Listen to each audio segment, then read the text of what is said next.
Hey, I'm Chuck Bean with the Nonprofit Roundtable here with Walter Smith with DC Appleseed, and just had a really invigorating discussion about what do we do with bad apples, bad nonprofit apples, and it's the case where a nonprofit appears on the front page of the Washington Post, but not for a good reason, for malfeasance or fraud or something bad. And for the rest of us, what does that mean, and what do we do? How do we distance ourselves? And that was a great discussion. Yeah, it was.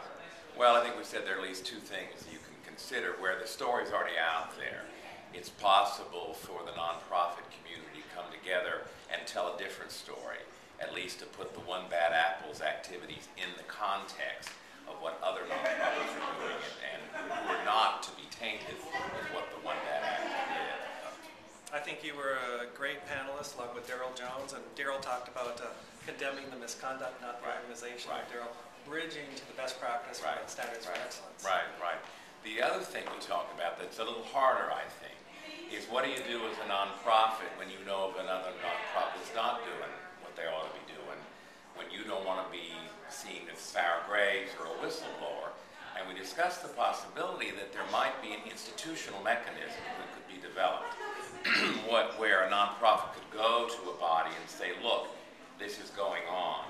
Can you play a role here in approaching that nonprofit, its ED or its board, to try to assist them to address it before the problem gets worse? And I think that's something our community could talk about more as a way of self-policing.